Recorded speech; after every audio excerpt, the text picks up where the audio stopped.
Voyager, and last I left off, I got most of the base coat on, which is basically I don't say a light coat and a half on it.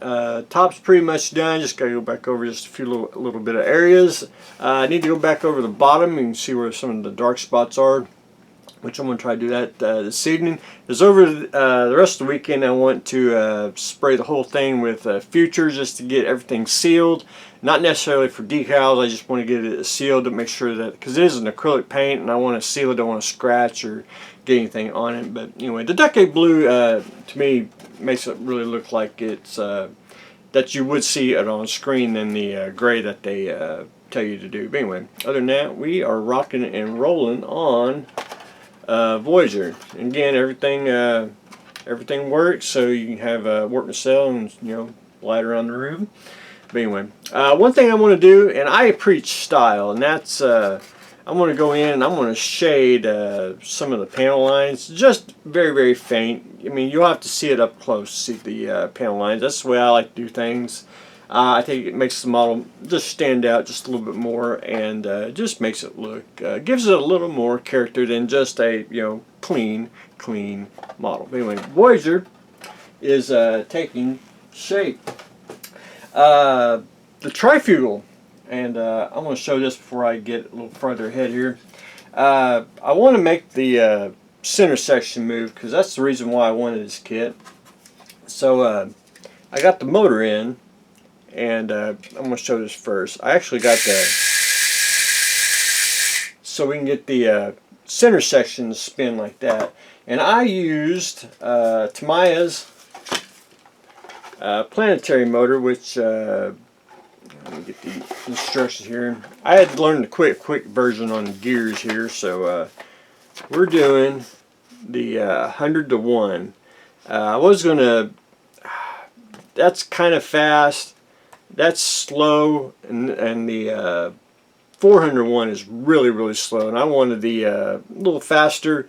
Plus, you're going to have the weight of the kit parts and everything. So I think that will work. I'm going to go with it. So what I did is I tacked it in. Let me get my little leads off here.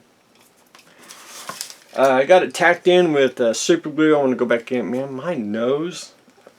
My assistant, the cat, just loved me to death this morning, and I got cat hair all over inside my nostrils. But anyway, other than that, I got everything tacked in, and I'm going to go in with some 5-minute epoxy. And now you notice the motor sounded loud, and I wish you could have a little quieter one, but I'm going to go with it because it's not going to be running all the time. It's just going to be turned on, show everyone hey, it spins, But anyway.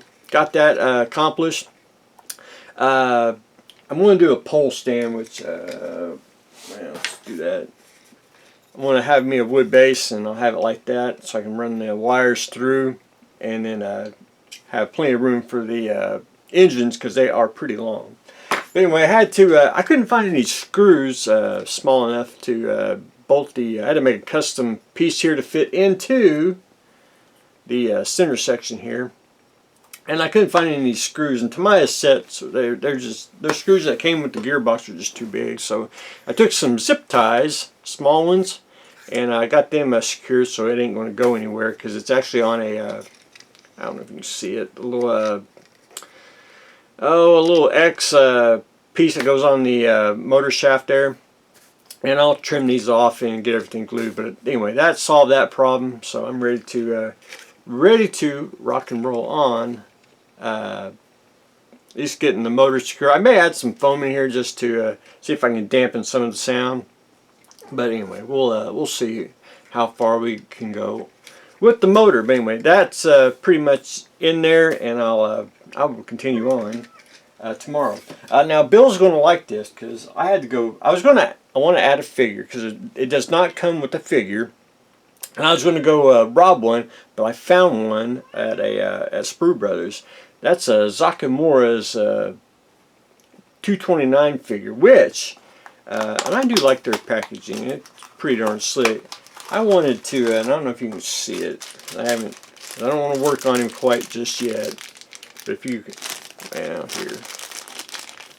if you can see The figure has a, I won't say futuristic style helmet. Now it's a resin figure, but it's casted all in, you know, it's pretty much solid. So what I'm going to do is on his helmet, and we'll dive into it a little bit later. I'm going to cut his helmet off and vacuum form it, make it clear, and put a head on it, and I think that would be slick for the trifugal here. But anyway, it's a 32nd scale figure, which 35th and 32nd, and it's pretty close. So anyway, that's where I am on that. So hopefully we'll get a little more done on that. Oh, cockpit. I did start assembling the cockpit. Got the seat in the back, the joystick. I got to add straps to the little foot pedals there, because I noticed on German planes you don't have a little strap on there. You do get photo etch, and I'll add that later this weekend, and hopefully we'll get that on. I'll tell you one thing: if you ever build this back piece, do not glue that in until you get that part on, because if you read the instructions, it really says kind of put that in first and then this. You'll never get that on. I had to break that back off and do a little trimming and get it to fit. But anyway, that's my tip for the cockpit of the trifugal. But anyway, that's what I got going on today. We are doing a little engineering work on the trifugal, making the engines motorized, and Voyager is getting its base coat. So that's what we got going on today. So stay tuned for the next exciting episode.